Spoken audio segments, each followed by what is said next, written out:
বোরকা পরা মহিলা এখানে পাসপোর্টে আসে, পাসপোর্টটাও ছবি থেকে দেখিয়েছি, ভালো করে চিনে রাখুন। এই ধরনের মহিলারা ভারতে আসে, ভারতের খায়, ভারতের নামে ওই পাড়ে গিয়ে বদনাম করে এবং এই ভারত থেকে পেঁয়াজ, রসুন, আদা সমস্ত কিছু যায়, আর ওখানে গিয়ে তারা ভারত বিরোধী স্লোগান দেয়।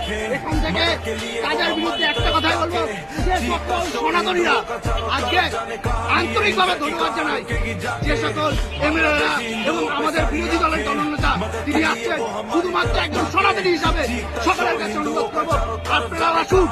যারা প্রশাসনের দায়িত্বে আছেন তাদেরকেও বলবো যে 2 পয়সা কম নিন, 2 পয়সা কম নিন, চোটা কম করুন, কিন্তু অন্তত আমি হিন্দু, আমি সনাতনী, আমি ভারতীয়, এই হিসাবে আপনি দেখুন যারা চোরা কারবারে ঢুকছে তাদেরকে রুখে দাঁড়ান।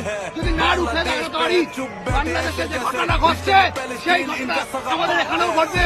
কারণ আমরা দেখেছি কলকাতায় দেখেছি জামাতি এখানে এসে আধার কার্ড বানিয়ে নিয়েছে, কিভাবে জামাতিরা ঢুকে জঙ্গি সংগঠন এখানে এইখানে ঝাঁকড়া মারার মতন আরো বিস্ফোরণ করবে, হিন্দুদেরকে আশ্বাস হতে হবে।